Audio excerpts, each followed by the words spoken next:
Salut, bonsoir, bonjour, peu importe l'heure à laquelle vous écoutez ce podcast, bienvenue dans un numéro spécial dédié à la série télé Watchmen, une série qui a été diffusée cet automne sur HBO aux États-Unis et en France sur OCS, et bien sûr grâce à ton tonton américain. Si tu n'as pas OCS, merci tonton Sam. HBO Watchmen, c'est une série qui a été créée donc par Damon Lindelof et on va en parler ce soir avec deux membres éminents. Je commence par le nouveau membre du collectif. J'espère que vous avez déjà regardé sa vidéo, première vidéo qu'il a sortie où il compare le film Joker aux comics dont il s'inspire, The Killing Joke. C'est Fred. Comment vas-tu, Fred ? Bonjour. Bien, merci de m'accueillir parmi vous pour ce podcast. Nous allons parler de Watchmen, ce qui semble très bien parce qu'on est justement en train de travailler avec l'équipe de show sur un comics versus film sur Watchmen. Oh là là, tu teases la prochaine vidéo. Ouais, je ne tease pas que la prochaine vidéo d'ailleurs. Ok, c'est cool. Et eh bien, j'ai un autre youtubeur avec moi, un récent ressuscité du YouTube Game, ce bon vieux Mister Yanda. Comment vas-tu, Yanda ? Salut tout le monde, ça va très bien, merci. Merci de m'inviter. Toujours plaisir, toujours partant. On est là. On est là, on est chaud. Qui parmi vous souhaiterait présenter un peu la série Watchmen ? Alors j'ai déjà dit que c'était diffusé sur HBO. Est-ce que quelqu'un veut présenter sommairement la série ? Je te laisse la main, personnellement. Ok, bon bah j'y vais alors. Donc la série télé Watchmen, c'est en fait une suite aux comics qui va se passer en fait de nos jours. Damon Lindelof a choisi de, en fait, on va dire moderniser le comics, son propos et ses personnages, de les faire vieillir, notamment les personnages du comics.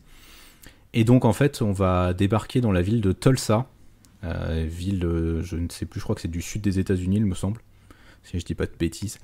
Et en fait, on va suivre un personnage qui est incarné par, qui s'appelle Angela. On va faire le prénom, ce sera plus simple que de donner le nom de l'actrice.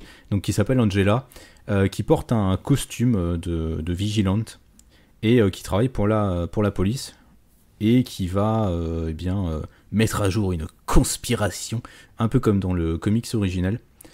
Mais Damon Lindelof va un peu faire les choses à sa sauce. Et ça va très vite donner quelque chose que j'ai personnellement trouvé assez intéressant. Et donc, dans un premier temps, messieurs, je vais vous demander un peu vos avis vos avis généraux, c'est la fatigue qui parle, sans aucun spoiler, s'il vous plaît, parce qu'on passera après à une partie full spoil. Donc, comme ça, nos chers auditeurs, nos chères auditrices pourront avoir un avis un peu global sur la série. Fred, si tu veux commencer par nous donner ton avis du coup sur la série télé. Eh bien, écoutez, il se trouve que je veux bien. Ah bah très bien. Ça nous arrange. Donc, à mon avis, eh bien, j'ai regardé les deux premiers épisodes, je crois, et j'étais prêt à décrocher. J'avais vraiment du mal à rentrer dedans. J'avais du mal à avoir le rapport avec Watchmen. Et voyant quand même qu'il y avait des bons retours, je me suis accroché, puis je regrette pas. L'expérience reste quand même intéressante. Mais effectivement, les références aux comics sont parfois très pointues, une fois qu'on rentre dans ces 4, 5, 6e épisodes. Et je me dis que c'est peut-être pas facile pour tout le monde d'arriver à s'y retrouver là-dedans. Une fois la saison regardée, par contre, il y a encore une ou deux choses dont on va parler, je pense, qui me titillent un petit peu, mais dans l'ensemble, j'ai beaucoup apprécié cette première saison. Ok, merci. Yanda, ton avis ?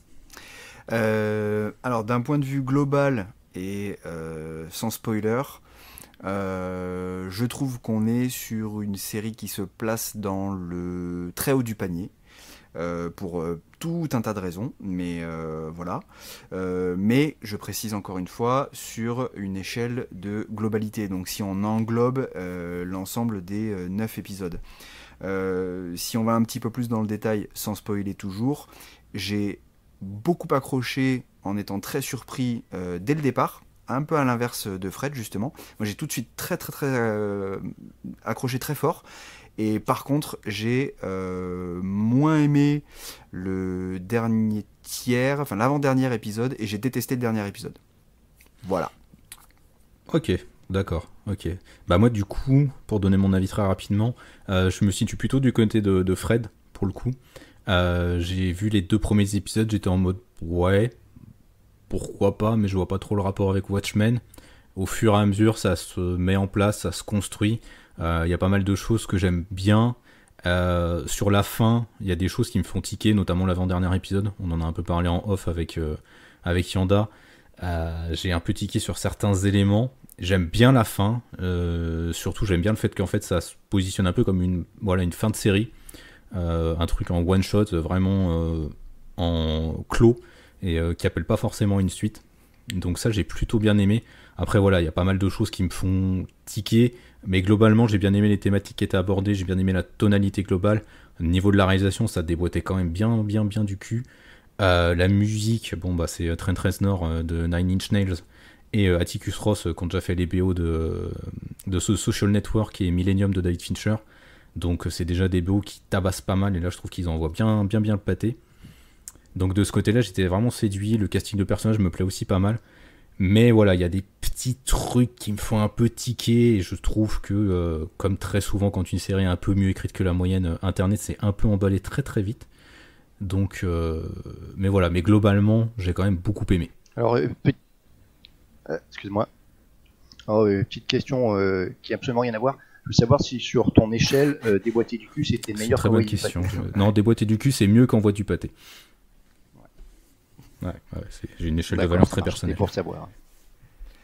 Et c'est pour ça en fait que c'est normal. J'apporte la nuance entre un jugement de valeur, en tout cas un ressenti personnel dans la globalité, et un peu plus dans le détail. Parce que effectivement, sur un point de vue d'ensemble et de saison complète, entière, c'est très très très bien. Il y a énormément de choses très bien, voilà, comme tu viens de le dire. Après, ouais, je reste quand même déçu par majoritairement les 2 derniers épisodes. Pour moi, ça se prend les pieds, ça s'entrave, quoi. Et c'est d'autant plus rageant. C'est un peu le syndrome Damon Lindelof, malheureusement. Ça arrive souvent sur ses œuvres. Lost. C'est vrai que j'ai... Pardon. Voilà, non mais Lost. Bah, petite quinte de tout. Ouais, c'est ça. Bois un coup, ça ira mieux. On des amis. Je prends soin de mes chroniqueurs. C'était un peu pareil sur The Leftovers, la série précédente de Damon Lindelof, que j'aime énormément, mais qui a un peu le même syndrome, où c'est-à-dire qu'il s'emboîte souvent les pieds dans le tapis à force de trop vouloir en faire, de faire un peu trop de métaphores, de symboliques, et plutôt que de rester sur quelque chose d'un peu direct et concret, il va parfois un peu trop dans les élucubrations mystiques, et c'est un petit peu dommage. Ce qui rejoint un peu Alan Moore, je trouve, mais c'est un avis tout à fait personnel. Ah oui, bon, on pensera peut-être une autre... Un podcast spécial sur Alan Moore, ne t'inquiète pas. Je parlerai de mon amour et de mon désamour pour Jérusalem. Amour et désamour combinés en un seul volume. Bref, du coup, merci pour vos avis sans spoiler. On va du coup maintenant passer à une partie vraiment full spoil. On va aborder ça de façon assez structurée. Je suis un emmerdeur, j'aime les structures... J'aime les choses très structurées, donc j'ai structuré notre propos. Et donc on va commencer par se demander si la série télé est une suite dans la continuité du comics ou bien une rupture. Sachant que voilà, à mon avis, il y a plusieurs points à aborder, mais je pense que c'est assez intéressant de commencer par les nouveaux personnages. Tous les nouveaux personnages qui arrivent, parce que voilà, Watchmen, on n'a pas forcément précisé, mais c'est vrai qu'il y a en fait peu de personnages de l'œuvre d'origine qui reviennent, et c'est surtout centré vraiment sur des nouveaux, avec un peu une idée de transmission en fait qui se pose dans toute la série. Est-ce que l'un d'entre vous veut présenter le personnage d'Angela? Ah ouais, Yanda il est toujours chaud pour ça. Patate chaude. Ouais, et ben écoute, donc Angela qui est donc, comme tu l'as dit en tout début de podcast, officier de police dans la petite bourgade de Tulsa. Et qui est donc comme l'ensemble de ses collègues masquée. Alors elle a même un peu plus que le masque, elle a un costume carrément, et elle a l'alias, l'identité de Sister Night. Et elle est vraiment hyper... comment dire, je cherche le mot, elle est hyper entière, c'est-à-dire qu'elle est vraiment, pour elle, il y a une vraie importance dans la justice et dans cette notion que les forces de l'ordre représentent la justice et cette obligation de faire respecter la loi. C'est en tout cas comme ça que moi je l'ai ressenti. C'est un personnage très fort, personnage féminin très fort, et personnage central dans l'histoire parce que au-delà d'être le personnage principal, elle a des ramifications et des liens avec tout un tas d'autres personnages nouveaux et anciens qui la place au sein de plusieurs intrigues dans la série.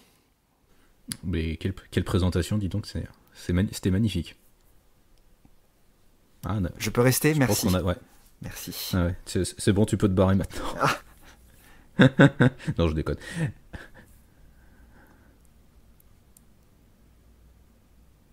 Oui, c'est vrai, exact, oui. Ouais, elle a une bonne enfance de merde qui est expliquée en flashback tardivement dans la saison. Oui. Ce qui m'a un peu dérangé personnellement, mais parce que j'avais un peu du mal à m'attacher du coup au perso sans avoir toutes ces ramifications. Je suis d'accord avec toi, elle a un sens très aiguisé de la justice. Voilà, on le comprend assez rapidement, mais je dirais que j'ai eu du mal à m'attacher à elle du coup parce que je manquais un peu de background. Mais bon, on va en reparler juste après, on comprend pourquoi est-ce que ça intervient aussi tard dans la saison. Tu disais du coup qu'elle avait des liens avec des personnages importants dans la saison. Je pense qu'on peut parler directement de Will. Yes. Mon cher Fred, parle-nous de Will. Will, c'est qui ça? Je me souviens pas bien. C'est le vieux. Le grand-père. Oui, d'accord. Le grand-père en fauteuil roulant. Ok. Oui, il s'appelle Alors, Will. est-ce que je spoil tout de suite ou qu'est-ce qu'on fait? Ah oui, vas-y, spoil, on est en partie full. On a prévenu. Donc, on a prévenu, on s'en...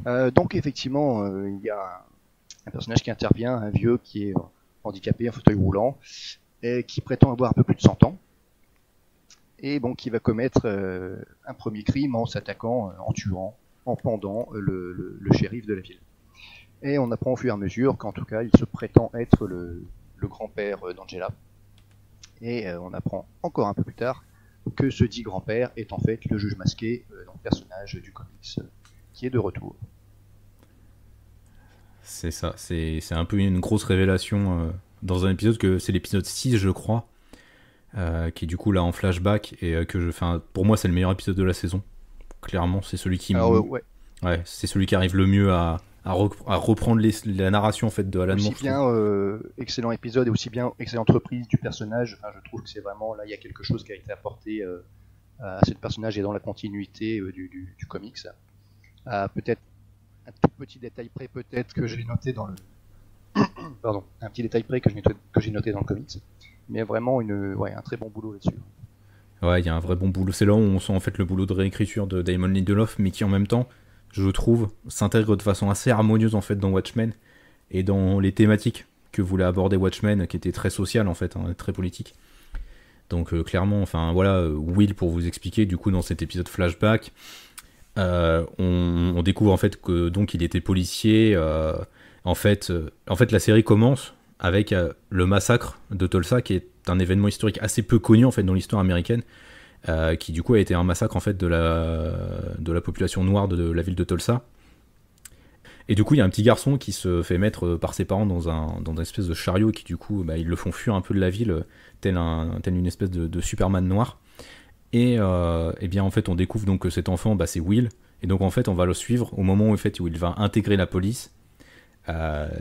Il est le grand-père d'Angela, on va l'apprendre ultérieurement. Ça fait une connexion du coup assez cohérente avec le sens aiguisé de la justice d'Angela. Et du coup, on découvre aussi que du coup, il était Who Did Justice, justice masquée dans le comics.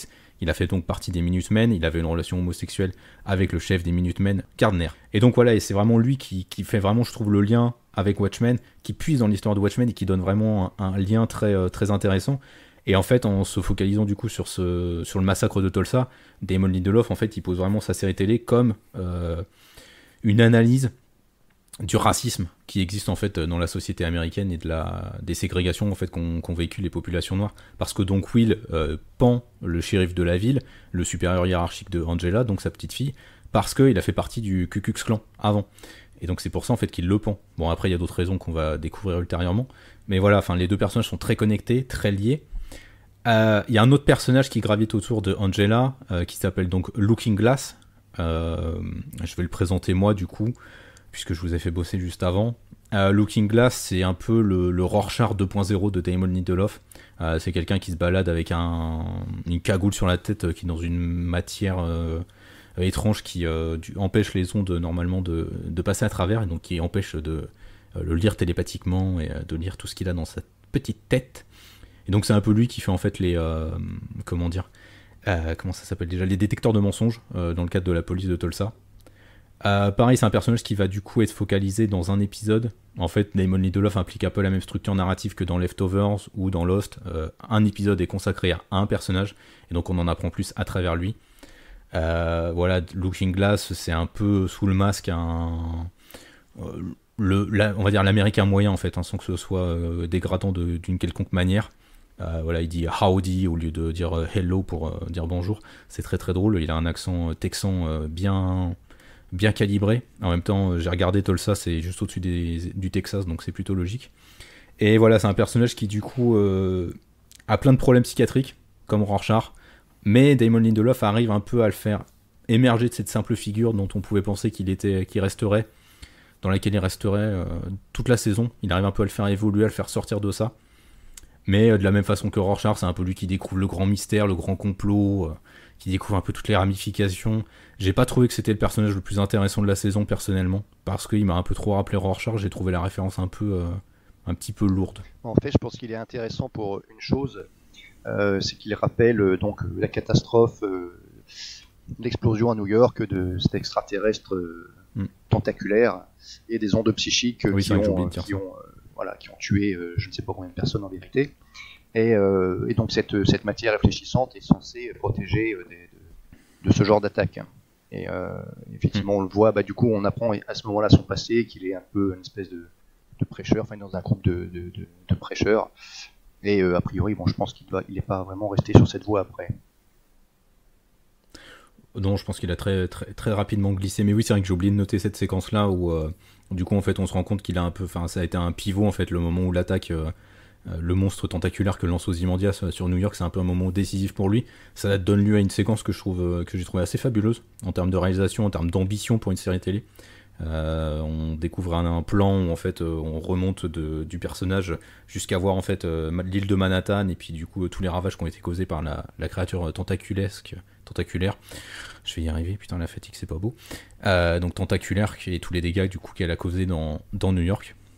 Yanda, t'en as pensé quoi du coup du personnage de Looking Glass ? J'ai beaucoup aimé.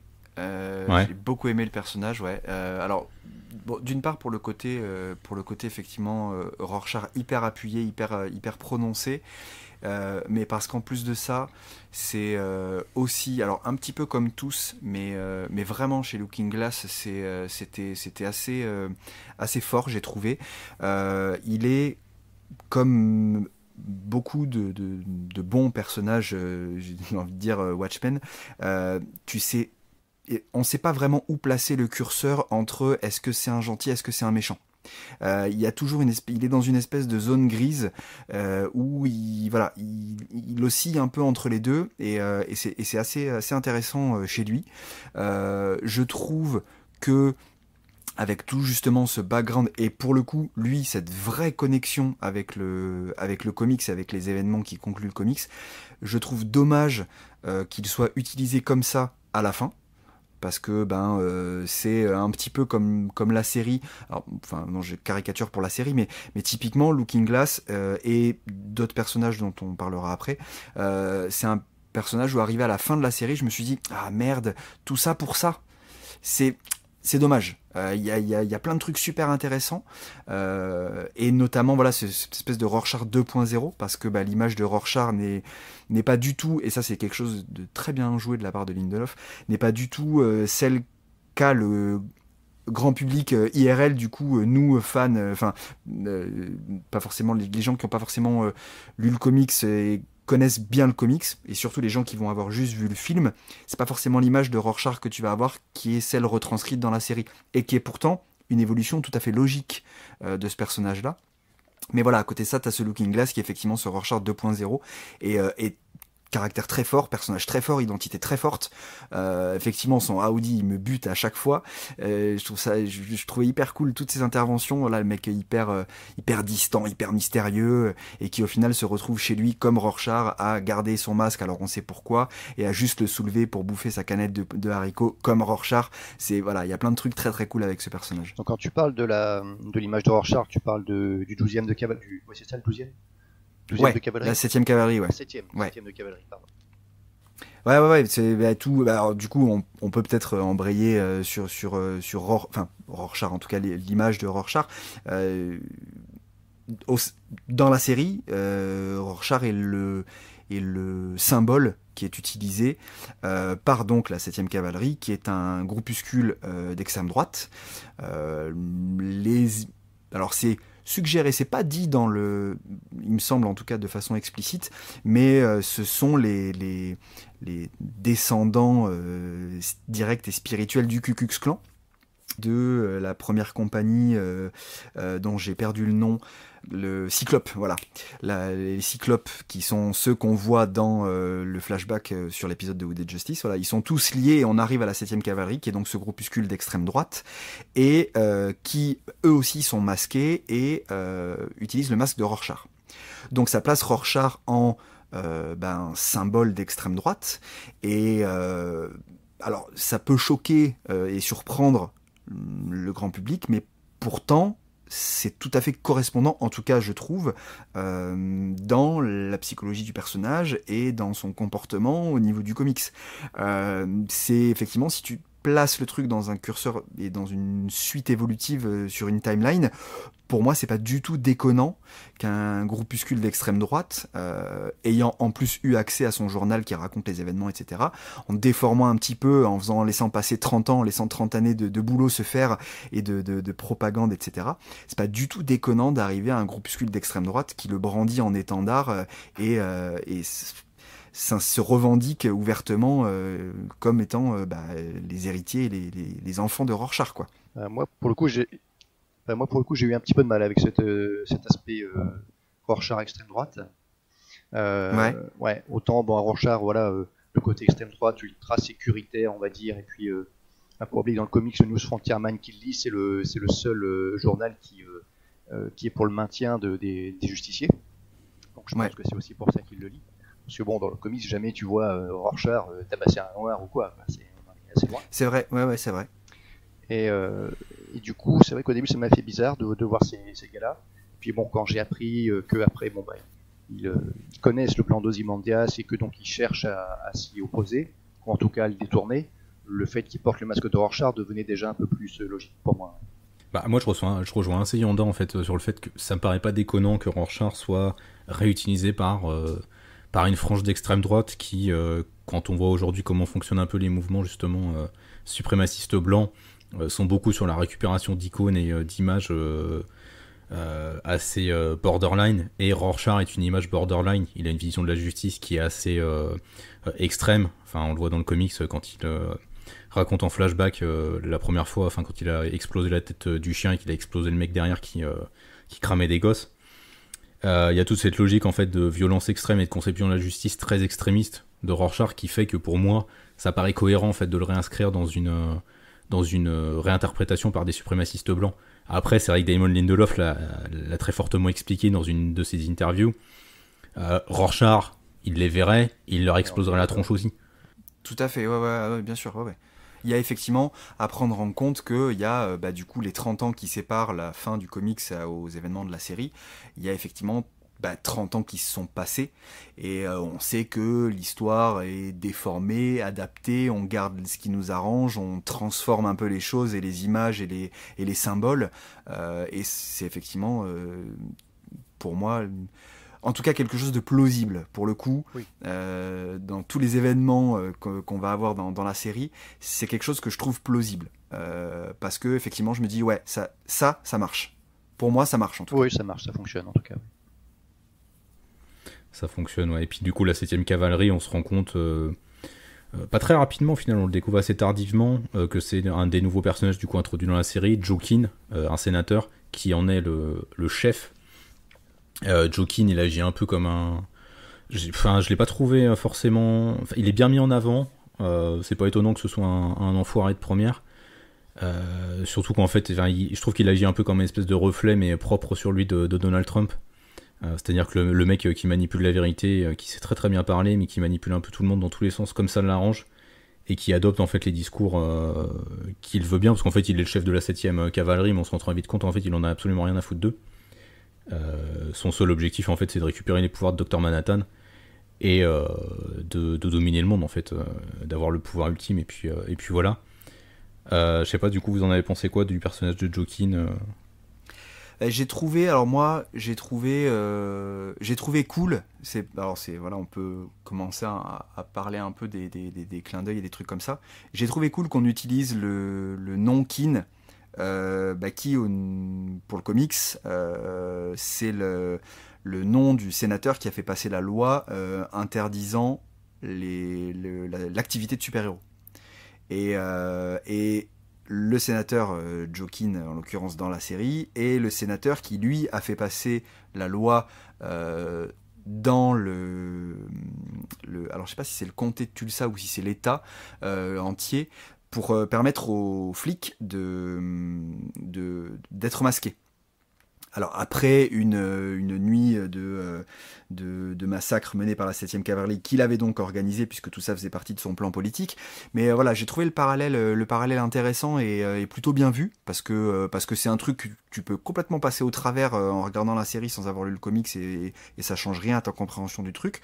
Mais ça fait partie, je trouve, pour moi, du fanservice, et en tout cas de ce souci de cohérence que j'ai retrouvé au début de la série, et qui m'a beaucoup plu, et qui m'a vachement interpellé. Et après, le personnage en lui-même, je l'ai trouvé un chouïa caricatural. Dans le sens où très rapidement, je me suis dit, il y a un truc qui pue avec lui. Alors j'avais pas j'étais pas arrivé sur la conclusion de c'est lui le boss de la 7ème cavalerie, ça non, mais très rapidement, on le voit quand il s'entretient avec l'agent du FBI, dont j'imagine qu'on va parler juste après, quand il s'entretient avec elle et tout, je me suis dit, ouais non, lui, franchement, il est trop appuyé, il est trop dans des caricatures d'attitude de grands méchants pour être blanc comme neige. Et alors c'est encore plus poussé à l'extrême, parce que c'est un truc c'en était tellement gros que j'ai trouvé ça risible. Dans le dernier épisode, tout le speech qu'il fait devant les vieux de la confrérie, c'est typiquement le speech du grand méchant qui étale son plan et qui en fait des caisses. Et je me suis dit, ah putain, vas-y, c'est trop quoi, non, pourquoi tu fais ça? Donc voilà, c'est un personnage intéressant parce qu'il apporte, avec son image, avec le nom et au niveau de l'univers, mais le personnage en tant que tel, j'ai trouvé peut-être un petit peu trop caricatural pour moi. Ouais, mais je pense qu'il y a un problème d'acteur aussi. Enfin, l'acteur joue comme une vieille brêle, je trouve. Je pense que ça aide vraiment pas. Enfin, dès que je l'ai vu, je me suis dit, toi, c'est ça. Toi, tu vas faire un petit twist. Voilà. Fred, t'en as pensé quoi de ce cher rien du tout. Vraiment, il m'a pas intéressé. Ouais. Voilà, il y a personnage fonction. Quand il joue le gentil, il m'intéressait pas. Quand il a commencé à faire le méchant, j'ai dit non, toi, jamais été jusqu'au bout, c'est pas possible. Spoiler, j'avais raison. Ouais, non.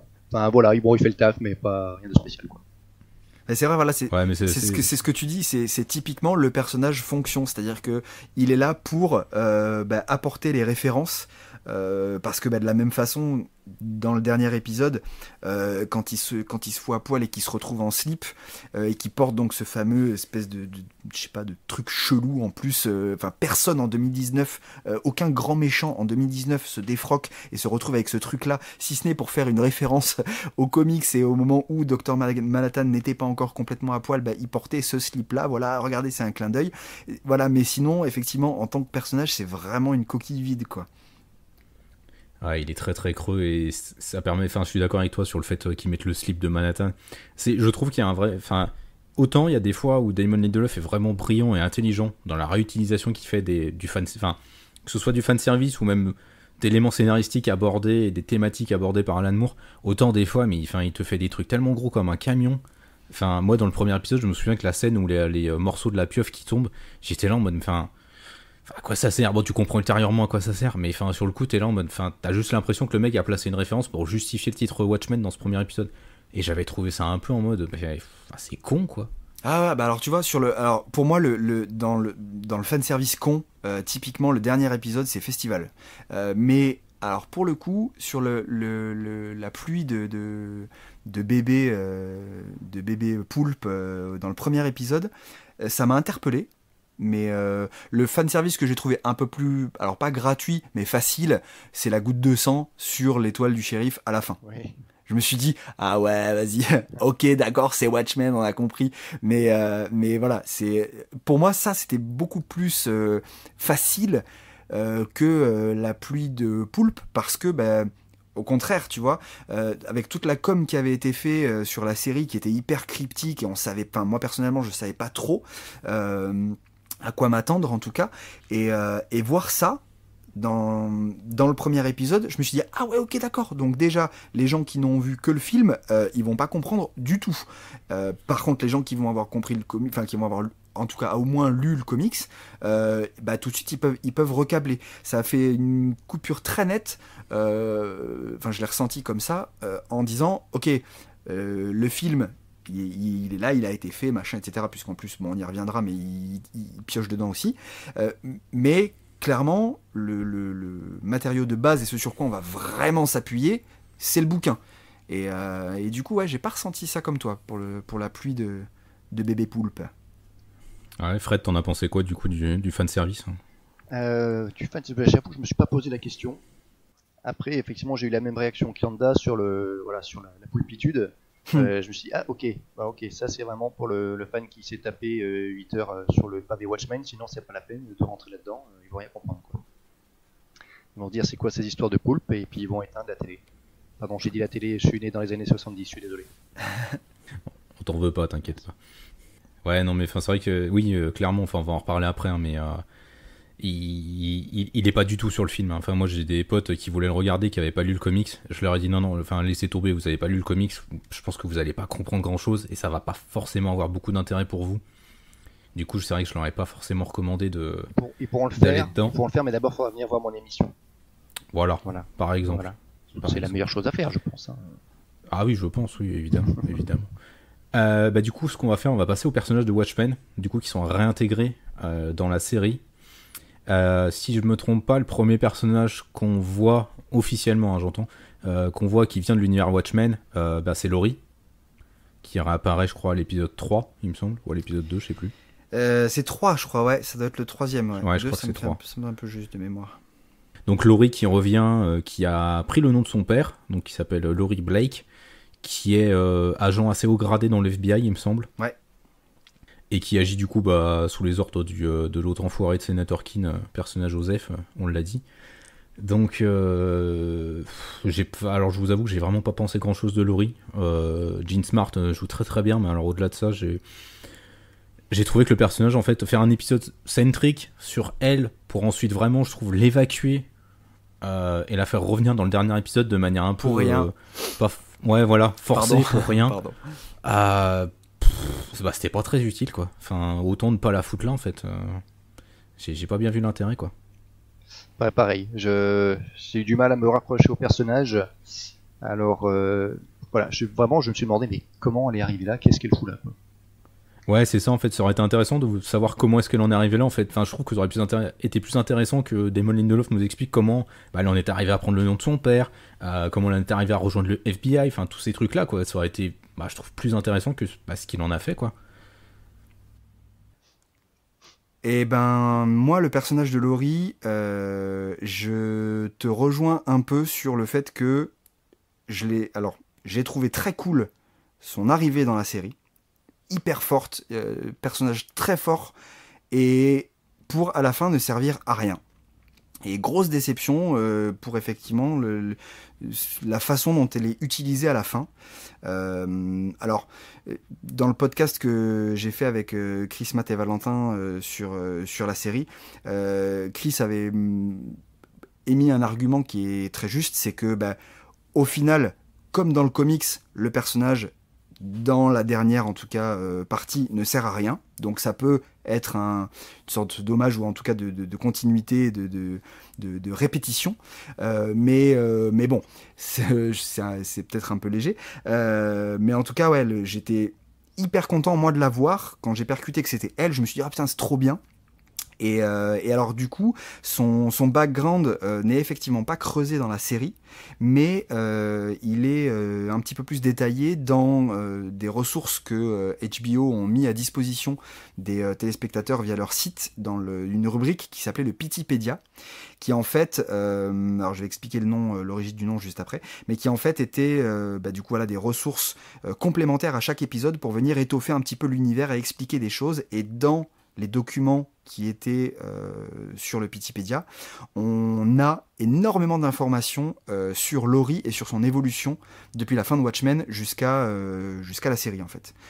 Où tu apprends que voilà, effectivement, elle a pris le nom de son père, elle a pendant un temps officié sous l'identité super-héros de la comédienne, avec le hibou, et il y a aussi tout ce qui se passe par rapport au hibou, qu'après du coup lui est allé en prison et que c'est là qu'elle est rentrée au FBI, etc., etc. Et Pitipédia, après je vous rends la parole parce que je suis en train de monopoliser comme un sagouin, le Pitipédia est en fait une bibliothèque de documents qui sont, pour la série, mis à disposition par l'assistant de Laurie, qui est l'agent Pity. Et du coup, voilà, c'est lui qui est de façon hyper cool et hyper méta, un fan des personnages de Watchmen, donc de Laurie et de tout l'univers. Et il est dans la série et il a écrit une thèse sur eux. Et donc lui est dans la série et ce sont ces documents en fait qui sont mis à disposition pour les téléspectateurs dans le Pitipédia. Ok, moi je connaissais pas l'existence de ce truc. S'il est encore en ligne, il est peut-être encore en ligne. Tu le trouves sur hbo.com/Pitipédia, PETEYPEDIA. Je pense que c'est le gros problème, c'est que je pense qu'il y a une envie de faire référence à toutes les notes qu'on peut trouver, des extraits du bouquin d'Hollis Mason par exemple dans le comics. Ouais. Oui. Par contre, si on n'a pas accès, si on ne sait pas que ça existe, c'est compliqué quoi. Ah oui, c'est vrai que oui, c'est. Mais alors, du coup, je pense, je me dis en tout cas que. Alors il y a pas mal de trucs qui servent à rien, enfin qui sont là pour faire un peu voilà, décorum et on agrémente l'univers, mais notamment vis-à-vis de Laurie, il y a énormément d'informations et ça aurait été compliqué de caser tout ça. Alors ça aurait été vachement intéressant, notamment tout ce qui se passe avec le hibou, ça aurait été vachement intéressant de le voir, mais alors pour le coup ça aurait été très très dur de faire rentrer tout ça dans la saison, sauf si elle avait eu son épisode à elle, ce qu'elle n'a pas en fait au final. Ouais, c'est ça le problème. Bah voilà, il a une idée pour la saison 2, qu'est-ce qu'il nous fait chier. Parce que là, je vais faire mon vieux ronchon, mais bon, tu fais une série, tu fais pas une série plus une série plus un Wikipédia à côté quoi. Ouais, c'est vrai. Ouais. Ça me plaît pas. C'est Damon Lindelof, il a trop joué à Dark Souls. ça me fait un peu l'effet de comment elle s'appelle, J.K. Rowling, qui 3 ans après il fait oui, vous savez ce personnage. Il est bisexuel, transgenre. Ouais, non, ça me plaît pas du tout, ça. Ouais, non, mais je suis assez d'accord au final. Enfin, je suis un peu de ce genre d'école où j'ai tendance à dire que si t'es pas fichu de mettre un truc dans ta série et que t'es obligé de le mettre sur un support périphérique, surtout quand ce support périphérique est pas forcément communiqué dessus, ça me paraît un peu au moins maladroit, au pire un peu couillon. Du coup, ouais, c'est dommage parce que ça aurait fait un bon épisode centrique. Mais typiquement, je trouve que ça ferait une bonne idée de saison 2 en fait. Oui. De nous faire un truc sur voilà, Laurie et puis le hibou. Quoi. Moi je signe si la saison 2 se focalise voilà, justement sur cette période entre la fin du bouquin et le début de la saison 1, je signe carrément. Et alors beaucoup plus que si on reprend à la fin de la saison 1 du coup. Ah ouais, non, de toute façon. Bon, on va passer à Ozymandias du coup, qui est joué par Jeremy Irons, le grand Jeremy Irons, magnifique Alfred chez Zack Snyder. Quel connard. Il fallait bien que je fasse un troll quand même. Attends, je vais en faire après sur Zack Snyder. Magnifique Profion dans Donjons et Dragons. Ah oui, c'est vrai, putain, il en a fait des films de merde quand même, Jeremy Irons. Allez, on va retenir Die Hard with a Vengeance, ce sera très bien. Bref, Ozymandias, du coup, qui est vieux, un peu sénile et qui est, semble-t-il, piégé dans un château au début de la saison, avec des servants qui lui fêtent son anniversaire de façon très très bizarre. Ozymandias, c'est pas un personnage qu'on va voir beaucoup en fait tout au long de la série. On va le voir dans des séquences de 2-3 minutes par épisode. Toujours très très cryptique, limite chiant pour moi parce que je déteste quand c'est aussi cryptique que ça. Ça a tendance vraiment à me gonfler de ouf. Et ça se décante au bout d'un moment. Et on comprend un peu mieux ce qui se passe. Et finalement, c'est pas si déconnant que ça. Ozymandias, c'est... Alors, il y a un truc qui, pour moi, déconne complètement avec le personnage. C'est quand il est jugé vers la fin, qu'il se lève et qu'il pète. Je trouve que ça fait pas du tout Ozymandias. Ça, c'est mon point de vue tout à fait perso. Mais sinon, j'ai plutôt bien aimé le personnage.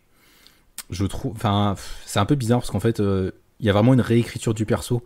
Il est plus du tout. On a vraiment l'impression qu'il est un peu sénile. Donc c'est un peu étrange et on a toujours cette impression qu'il est vraiment resté sur. Qu'il veut toujours plus en fait. Il a sauvé le monde, mais on a quand même cette impression que ça lui suffit pas. Je trouve que ça correspond quand même pas mal au personnage d'Ozymandias.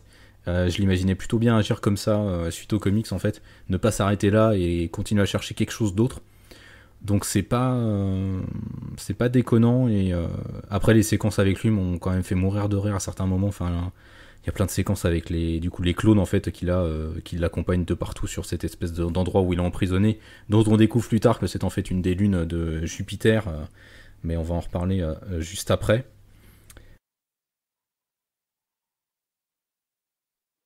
Alors effectivement, il a des actions, des réactions très étranges.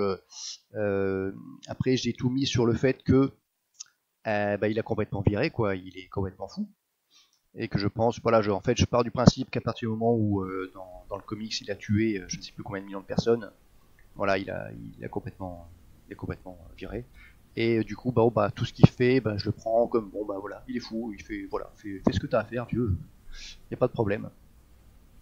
Il y a juste justement ce qui va apporter toute cette situation sur Europe, c'est ça? Il est sur Europe? C'est Europa, oui, c'est ça, oui, je crois que c'est Europa, ouais. Oui. Où, voilà, quand il prend la décision d'y aller, je me suis dit waouh, c'est quand même un gros morceau. Ça a eu un petit peu de mal à passer, j'avoue. Il y a vraiment eu que ça. Et puis pour le reste, voilà, à partir du moment où dans ma tête c'était bien clair qu'il était fou, tout passe, ça va, je trouve pas mal. Moi, alors à l'inverse de toi, Grincheux, j'ai été hyper attrapé et intrigué par ces apparitions cryptiques et où tu te dis attends, il se passe un truc bizarre. J'avais l'hypothèse de la timeline différente, voilà, notamment par rapport aux bougies. Il y avait pas mal d'autres trucs que j'avais réussi à choper, où je suis assez fier de mes théories qui se sont avérées être justes, notamment au niveau de la statue. Mais ça, c'était très suggéré par les plans de caméra et tout. Je me suis dit c'est obligé. Je me suis bien fait avoir. Du coup, je trouve que comme l'a dit Fred, le fait que le personnage ait complètement pété un câble et devienne fou, et que en plus de ça, son isolement au final les fait vriller encore plus, ça c'est hyper bien et retranscrit et crédible à la fois par le jeu de Jeremy Irons et à la fois par ce que fait et dit le personnage, jusqu'à la scène du tribunal qui est nulle. Enfin, cette conclusion en tout cas est nulle. Et pareil, la façon, mais bon, enfin, je vais y revenir à chaque fois, mais son rôle, à partir du moment où il revient sur Terre, ou en tout cas où il est sorti de la statue sur Terre, je trouve qu'il perd complètement tout charisme et tout ce qui fait alors à la fois le charme mais en tout cas la force du personnage d'Ozymandias. C'est-à-dire que on se retrouve avec ce petit vieux qui court dans tous les sens, qui fait n'importe quoi, qui appuie sur plein de boutons et qui au final va sauver le monde. D'accord, super, ok. Mais c'est un... Ouais, non, c'est... Non. Voilà, la fin, c'est non. Tout le début, j'ai trouvé ça vachement bien. Je me dis, ouais, effectivement, ok, d'accord. Et quand, en plus, au moment où il part de Europa, et où il dit que justement, ça l'a rendu fou, et qu'il est devenu fou, je me dis, oui, effectivement, tout ça, ça fait sens. Sa réaction, le fait qu'il perd complètement toute humanité, pour moi c'est compréhensible parce que bon, aller pêcher des fœtus dans un lac tous les soirs, je pense que ça a quand même de quoi te remuer même si t'es Ozymandias. Buter des clones à volo, pareil, même si t'es Ozymandias, là il y va quand même de ses mains et de sang-froid. Bon, faut l'enquiller aussi. Et quand à la fin, juste avant qu'ils partent, où justement c'est pas le juge masqué, mince, du coup le warden, game warden en anglais, j'ai pas du coup la trad, lui dit les yeux comme ça, hyper fiers, et parce qu'il le tue et il lui dit ouais, est-ce que j'ai été un adversaire à la hauteur, et que l'autre il lui dit mais hyper froid, il lui dit non mais bon, je me suis bien amusé, ou un truc comme ça. Je me suis dit putain, c'est tellement là pour moi c'était vraiment Ozymandias devenu fou, complètement.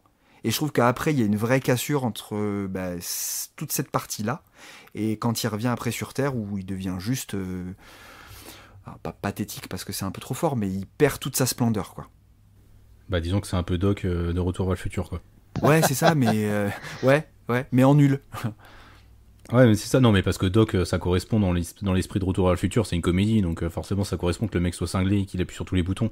Là, Ozymandias, moi ce qui m'a gêné en fait, c'est que Ozymandias, t'as l'impression qu'il a un peu perdu tous ses neurones quand il est du coup sur Europa. Il essaie de faire ses trucs à la con avec ses clones et tout, enfin ça foire à chaque fois, sauf une fois par miracle, mais il se refait choper derrière. T'as l'impression qu'il retrouve ses neurones juste après le procès, là, quand il y a le cake qui lui est envoyé en prison, qui s'en sort, qu'il arrive à s'enfuir, et t'as l'impression qu'il repère ses neurones une fois arrivé sur Terre. Ah, clairement, la carbonite, ça l'a fondu le crâne, quoi. Ah ouais, ça a fini de l'achever, quoi. Enfin, et c'est complètement... Enfin, c'est complètement con, quoi. Ça fonctionne plus, en fait, à ce moment-là, quoi. C'est vraiment ça qui est dommage. Putain, les gens vont finir par croire qu'on a détesté la série. Mais ouais, je suis d'accord aussi sur cette fin qui est décevante pour le personnage. Quand il s'échappe, il a quand même ce morceau de bravoure qu'il répète en arrêtant une balle. Oui. Et sur sa toute dernière scène, ça c'était cool, ça. Par un coup de clé à molette, quoi. Je veux dire, ouais. C'est vraiment là, j'ai tiqué, j'ai dit quoi? Ouais. Qu'est-ce que ça veut dire? Ah, j'ai crié aussi, tu vois. Je te rejoins. Je me suis dit, mais vous êtes sérieux là? Ouais, je trouve que de manière intelligente, en fait, Damon Lindelof pose une conclusion en mode voilà, t'as arrêté, maintenant tu l'as dans le huc, mon petit Ozymandias, tu vas enfin payer pour toute la merde que t'as faite depuis 30 ans. Mais dans le même temps, je me dis, t'as quand même flingué le perso dans les 50 dernières minutes, quoi. Tu l'as foutu dans la carbonite, tu l'as fait cramer les neurones, on dirait Christopher Lloyd qui s'agite dans tous les sens, qui a à la fois Parkinson et Alzheimer en même temps. C'est un espèce de mélange complètement improbable. Et ouais, je sais pas, c'est vraiment bizarre, quoi. T'as vraiment l'impression que Damon Lindelof voulait à tout prix arrêter Ozymandias et du coup le faire payer pour ses actes, et du coup mettre en branle le thème de la responsabilité qu'il a un peu développé face aux crimes que les hommes peuvent commettre. Mais c'est un peu le problème, c'est que Damon Lindelof, des fois, il est tellement concentré sur ses thèmes de fond qu'il en oublie un peu de surveiller la forme, en fait. Et ouais, du coup, Ozymandias, quoi. Moi, je m'attendais à ce qu'il fasse un truc de génie comme il fait à chaque fois à la fin, mais en fait, non. Il se fait téléporter comme une vieille daube, et puis il appuie sur tous les boutons, et puis il fait n'importe quoi, et puis voilà, quoi. Puis il se prend un putain de coup de clé à molette de merde. Il se prend un putain de coup de clé à molette. Le plan, ça passe, mais le coup de clé à molette, non, c'est pas possible. Ouais. Ah tout à fait. C'est une fin triste. Hein. Mais c'est ça en plus, et le pire, c'est que c'est dans le même épisode qu'on a ce grand moment de bravoure et la clé à molette.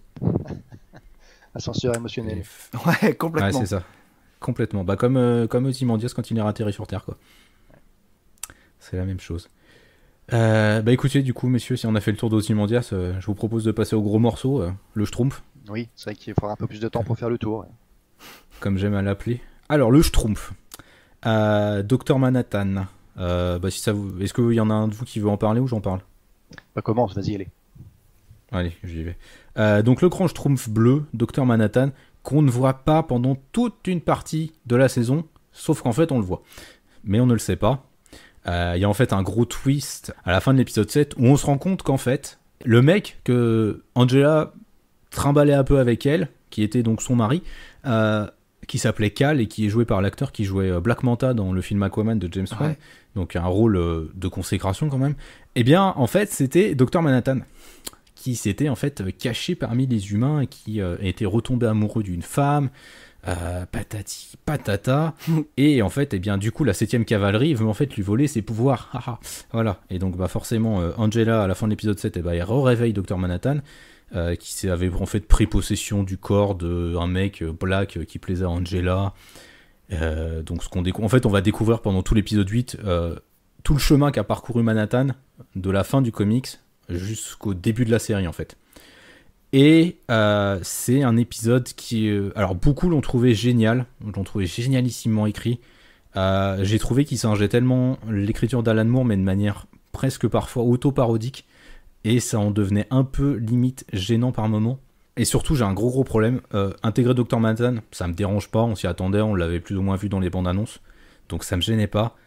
Il y a juste un gros problème. Je ne comprends pas comment est-ce que Dr Manhattan peut retomber amoureux de quelqu'un alors qu'il est omniscient, qu'il a une vision totale du temps, et que du coup, en même temps qu'il tombe amoureux d'Angela, il déteste, il en a marre de l'humanité à la fin du comics Watchmen, il est amoureux de Laurie, il est amoureux de quelqu'un... Enfin, il y a tout un tas de trucs qui, pour moi, quand tu essaies de réfléchir en termes de structure à la Manhattan, je trouve que ça déconne fortement.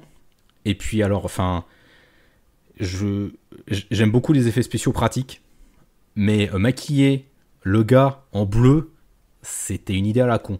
Vraiment, il a une tronche de merde pendant les deux derniers, enfin ouais, pendant le dernier épisode, quoi. C'est pas très joli, quoi. Enfin, donc ouais, Manhattan, c'est... Bah, on en avait parlé un peu en off, hein, avec Yanda, et c'est le moment où ça m'a un peu fait tiquer, quoi. Enfin, il y a quelque chose qui pour moi ne fonctionne pas, en fait. D'accord, je vois que tu parles en off qu'avec Yanda, est-ce que je dois être jaloux? C'est toi qui vois. Ok, bah je vais me décider bientôt. T'étais pas encore dans le collectif à ce moment-là. Ah bon, ça va là. Ouais, c'était bien avant, effectivement, qu'on décide de faire le podcast et tout. C'était au moment de la diffusion. Yes. Ouais, c'est ça. Ok. Alors, eh bien, écoute, en tout cas, je suis assez d'accord avec toi, même complètement d'accord. Après, au niveau de l'écriture, ça m'a pas trop dérangé, j'ai trouvé ça plutôt bien foutu. Par contre, effectivement, Dr Manhattan qui revient, pour moi, c'est no, quoi. No way, pas possible, je vois pas comment ça peut marcher.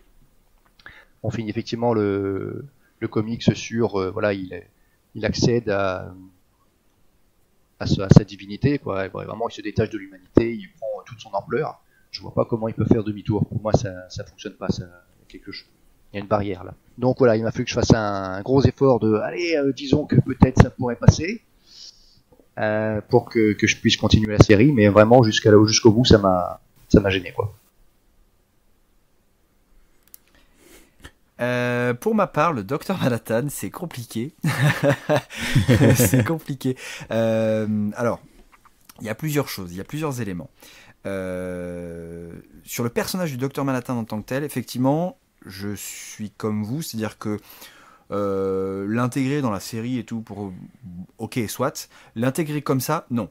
Non, je suis pas d'accord. Parce que autant tous les autres qu'on voit, donc en l'occurrence Ozzy et Laurie, ils ont une évolution qui peut me faire sens et qui est pour moi logique. Et autant en plus quand tu fais monter, donc tu as ce twist que j'avais pas vu venir arriver du coup de Dr Manhattan, donc à la fin de l'épisode 7, tu fais monter tout ce truc tout au long de 7 épisodes. Tu places tout un tas de références et de clins d'œil super bien faits, super malins, super intéressants, qui montrent que vraiment tu t'appuies sur le comics et que voilà, c'est quand même le truc important. Tu n'as pas envie de faire n'importe quoi et tu arrives à faire ça avec Manhattan et c'est complètement, mais alors c'est même pas à l'opposé, c'est je ne comprends pas. Là, après c'est peut-être moi, mais je ne comprends pas. Pour moi ça ne fait pas sens que arriver en fin de comics, comme tu dis Fred, il est complètement détaché de l'humanité, il se barre parce qu'il en a plus rien à foutre littéralement, et que voilà, il a envie d'aller créer la vie ailleurs, et en fait, non, il revient et puis il tombe amoureux d'une nana dans un bar. Est-ce que c'est juste pour que les scénaristes puissent faire un jeu de mots avec le nom du personnage qui l'ont appelé Angela Abar, puisque c'est le titre de l'épisode 8 d'ailleurs, que j'ai trouvé très limite en termes de jeu de mots, mais bon, soit. Mais voilà, toute cette partie-là, pour moi, ça marche pas. Et puis, le dernier épisode, c'est pareil, ça marche pas non plus. Pour tout un tas de raisons, et principalement parce que ça ne correspond pas du tout à, pour moi, une évolution crédible et logique du personnage. Pour l'épisode 8, donc qui est l'épisode... alors, centré sur Manhattan, si on veut, d'une certaine façon. Enfin, c'est là où on comprend un peu tout, où toutes les pièces du puzzle se rassemblent sur cette partie-là. J'ai trouvé la performance, justement, tu parlais de Black Manta en trollant. Alors, j'ai réalisé très tard en plus que c'était l'acteur de Black Manta, ça m'a fait un choc. Mais pour le coup, et pour sa défense, la prestation de l'acteur dans l'épisode 8, je l'ai trouvée excellente. D'une part parce que il change son ton de voix de façon hyper significative. Alors j'espère que pour les gens qui regarderont la série en VF ou qui l'ont regardé en VF, le doublage était respecté, parce qu'on a un vrai changement de voix entre le Manhattan du passé quand il revient sur Terre et après, une fois qu'il a pris possession du corps de Cal. On a vraiment deux voix différentes et pourtant c'est le même acteur. Et ça, j'ai trouvé ça très très fort. En point de vue performance. La représentation du temps et de la vision et de la façon dont le Dr Manhattan vit le temps dans cet épisode 8 est pour moi très bien faite aussi. C'est-à-dire qu'il y a tout un tas de ping-pong entre lui-même, en fait, parce qu'il vit différents événements au même moment. Et ça, c'est hyper bien retranscrit dans l'épisode.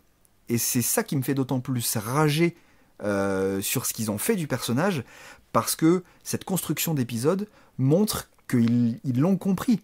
Mais du coup je me dis, mais merde quoi, pourquoi avoir aussi bien réussi cet aspect-là et à retransmettre, parce que c'est quand même ultra casse-gueule, mais ils l'ont vachement bien fait, mais pour se servir du personnage, à mon goût, aussi mal.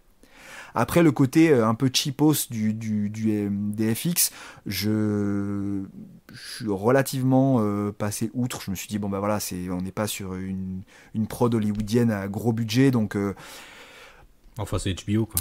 Ouais, mais après, bon, je me dis, c'est vrai, ok, ça passe. Il a eu quelques moments où il a un peu de glow et tout machin, où ça pète un peu plus, mais sinon, ouais, ça fait cheapos, mais c'est pas ce qui m'a le plus dérangé, en tout cas. Oui, je suis d'accord, c'est pas Titans non plus. Ah putain, quel connard. C'est effroyable. Ouais, mais je suis parfaitement d'accord. C'est vrai que cette façon d'appréhender le temps de Manhattan était vraiment bien foutue.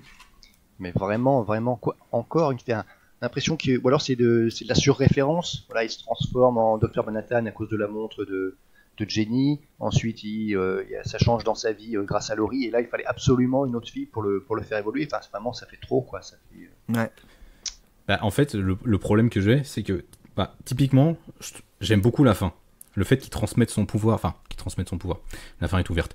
Pour moi, il transmet son pouvoir. Mais le fait qu'il transmette son pouvoir à Angela, ça me paraît pas déconnant. Le problème pour moi, c'est que je vois pas pourquoi il le fait à ce moment-là. Il aurait pu le faire, en fait, au moment où il se tire de l'humanité. Il aurait pu se dire, tiens, si l'humanité peut encore être sauvée, je vais pourquoi pas essayer de donner une frange de mon pouvoir à quelqu'un.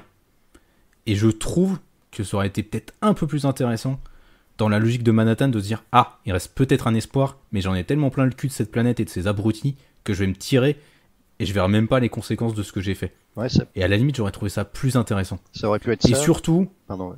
Bah ouais, ça aurait pu être ça. Ça aurait pu être surtout... un enfant, toi, Laurie, Manhattan, toi, ça aurait pu donner un truc aussi. Enfin bref. Excuse-moi, je t'ai coupé. Bah ouais, ça aurait pu...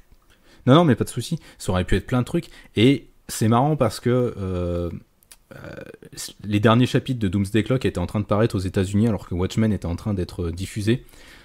Et pourtant, j'ai plein de griefs contre Doomsday Clock, donc qui va arriver très prochainement chez Urban Comics, écrit par Jeff Jones. Et pourtant, il y a quand même quelque chose de vachement plus intéressant, je trouve, avec le personnage de Manhattan dans ce que fait Jeff Jones dans toute son intrigue DC Rebirth, quoi. Et enfin, ouais, je trouve que Damon Lindelof s'est vraiment foiré la tronche. Puis le dernier épisode, enfin, je suis désolé, mais c'est pas Manhattan, quoi. Enfin, il est là, il attend comme un espèce de glandu qui fait son. Enfin, on dirait un moine Shaolin qui fait sa prière du matin, quoi. Enfin, et il attend. Et en fait, il passe tout son temps à attendre. À sa décharge, c'est quand même pas un perso facile. Hein. c'est ultra casse-gueule. Mais c'est vrai que c'est rageant parce que il y a, sur certains aspects et certains points, il montre que il l'a quand même compris et que c'est pas non plus le premier clampin à être allé à la médiathèque, à avoir feuilleté le bouquin, et dire c'est cool, je vais faire la suite. Ce qui est pas du tout le cas en plus. Hein. Lindelof est un gros fan de Watchmen et de comics, truc qu'il a vraiment pris à cœur et il a refusé en plus pendant très longtemps de faire une adaptation en série. Mais et il le montre bien, qu'il a compris plein de choses au niveau de la BD, au niveau du médium originel. Mais à côté de ça, il fait tellement de la merde, quoi. Et particulièrement sur Manhattan, quoi. Particulièrement sur Manhattan. Ouais, c'est un vrai yo-yo, quoi. Enfin, vraiment, quoi. C'est. Bah, en fait, ça résume assez quand même bien. Enfin, globalement, j'ai bien aimé la série, hein, malgré tout ce que je peux critiquer derrière, parce que j'aime quand même bien le ton, j'aime bien la réalisation, et j'aime surtout bien les thèmes sous-jacents qui sont traités dedans. Mais en fait, je préfère les nouveaux personnages, et notamment le personnage d'Angela et puis le personnage de Will, en fait, aux anciens. Enfin, au final, pourquoi est-ce que tu t'es senti obligé de mettre Manhattan? Parce que, comme tu le dis, c'est un personnage casse-gueule à écrire. Du coup, t'étais pas obligé en fait. T'aurais pu faire une suite à Watchmen sans intégrer forcément Manhattan, surtout que t'avais Ozymandias derrière qui servait un peu de caution, même si tu l'as réécrit et qu'à la fin tu le foires. T'avais quand même cette caution là derrière et t'avais des réinterprétations de thèmes dans tous les sens en fait. Parce que c'est ça le truc de la série, c'est que je trouve que c'est une très très bonne suite de Watchmen, une très bonne réactualisation des thèmes de Watchmen. Watchmen, ça a toujours, pour moi c'est un comics sur les rapports de domination que les puissants entretiennent avec les individus qu'ils pensent être faibles. Là, Damon Lindelof l'envisage sous un autre spectre, celui du racisme et de la ségrégation raciale vécue par les Noirs aux États-Unis. Du coup, je trouve ça hyper pertinent, je trouve ça hyper actuel. Mais il y a tellement de couilles dans la forme. Putain, mec, c'est pas possible, quoi. C'est vraiment, j'aurais envie de l'aimer, la série, quoi. Mais. Enfin, de l'aimer plus, en tous les cas, parce que je l'aime bien. Mais en l'occurrence, putain, il manque plein de trucs, quoi. Il manque plein de machins. Et typiquement, sur The Leftovers, à part dans les derniers épisodes de la série, Lindelof, il fait pas ce genre de merde, quoi. Enfin, vraiment, quoi. C'est frustrant, c'est rageant, quoi. Ça a servi pour moi à faire un truc. T'en as parlé tout à l'heure de façon très rapide, et du coup je vais revenir un petit peu dessus. Je vais détailler un peu plus mon point de vue et mon avis. Il y a une chose pour moi qui est, alors pas réussie, mais qui en tout cas, ce traitement-là du personnage de Dr Manhattan dans la série aide à faire encore plus émerger le personnage de Will en tant que figure forte. Et très clairement, moi, en tout cas, je l'ai analysé comme ça, avec ce qu'il fait de la série et la façon dont, avec le personnage de Will, ça tend à montrer que contrairement à ce que le public en général aurait tendance à penser, à se dire, voilà, dans l'univers de Watchmen, le Superman, c'est Dr Manhattan. Non. Là, dans la série, clairement, pour tout un tas de raisons et hyper bien faite, le Superman de cet univers-là, c'est pas le Dr Manhattan, c'est Will. Et il y a plein de parallèles qui sont faits ultra intéressants et que j'ai trouvé absolument géniaux entre justement le personnage de Superman et le personnage de Will. Pour vous les faire très rapidement, alors ça vous donnera peut-être des pistes de revisionnage pour celles et ceux qui nous écouteront. Si tu prends le personnage de Superman et le personnage de Will, donc les deux personnages ont été bébés placés par leurs parents dans un véhicule pour s'extraire d'une situation où ils étaient condamnés, où les parents se sont sacrifiés pour que l'enfant puisse s'en sortir. Les deux, c'est pareil, dans des contextes différents, mais c'est la même chose. Reeves, donc Will Reeves, je pense aussi que le nom Reeves n'est pas choisi au hasard, puisqu'on a l'acteur Christopher Reeves, qui a été un acteur emblématique de Superman. Et ça, c'est hyper malin de la part de Lindelof. Si c'est voulu, mais je suis persuadé que ça l'est. Ça l'est, parce qu'il y a une référence. Enfin, c'est, je crois, le petit-fils de Christopher Reeves que l'on voit dans la parodie Minutemen, qui joue Woody de Justice dans cette parodie. Voilà, excellent. Encore un élément supplémentaire, génial. Reeves rentre dans la police en 1938, et qui est la date à laquelle Action Comics numéro 1 a été publié, qu'on voit d'ailleurs au cours d'un flashback, quand il s'arrête, il regarde dans le kiosque, le mec lui montre, voilà, on voit que c'est Action Comics numéro 1, donc ça c'est pareil. Il est lui aussi marié à une journaliste, comme l'est Clark Kent avec Lois Lane. Enfin voilà, c'est tout un tas de parallèles que tu peux faire avec les personnages à différents moments, où tu te dis, ok d'accord, en fait, le Superman de cet univers-là, non, c'est pas le Dr Manhattan, c'est Will Reeves. Et j'ai trouvé ça ultra bien fait et hyper intéressant comme approche, comme symbole en plus, et dans la façon de faire et dans le message. Ah, ça pour moi c'est un truc... grand chapeau à toute l'équipe créative de la série pour cet aspect-là notamment, parce que ça m'a mis sur le cul. C'est une réflexion qui m'est tombée dessus. Je me suis dit putain, mais c'est brillant quoi. Alors, par contre, celui qui s'appelle Cal dans la série, c'est Manhattan, du coup, qu'est-ce qu'on en fait? Ouais, bah, c'est intéressant. Tu vois, ça rejoint aussi le parallèle que, en fin de compte, il est l'entité, en tout cas l'identité extraterrestre, on pourrait dire, de Superman, mais c'est pas ce qu'il fait de lui Superman. Tout l'intérêt, enfin, un des principaux intérêts du personnage de Superman, et ce qui en fait sa force, c'est justement le côté humain. Et ce côté de justice fort chez Superman. Alors il y a une notion d'espoir, et en tout cas pas de non-violence, mais de côté un peu plus lumineux que tu n'as pas du tout sur Route de Justice, où là on est plus proche d'un Batman ultra violent, ultra noir, très, très dur. C'est un autre parallèle intéressant, mais voilà, moi je l'ai tourné un petit peu plus dans ce sens-là. Ah non, mais ça fonctionne, Ouais, mais effectivement. j'ai fait pareil. Après, de toute façon, pour moi, le juge masqué, Will, c'est le personnage réussi de la série. C'est pour lui que j'ai continué à regarder.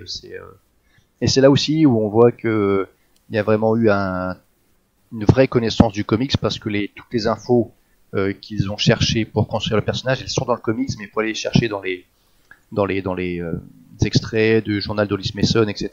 C'est très pointu, ce qu'ils ont fait à ce niveau-là. C'est vrai.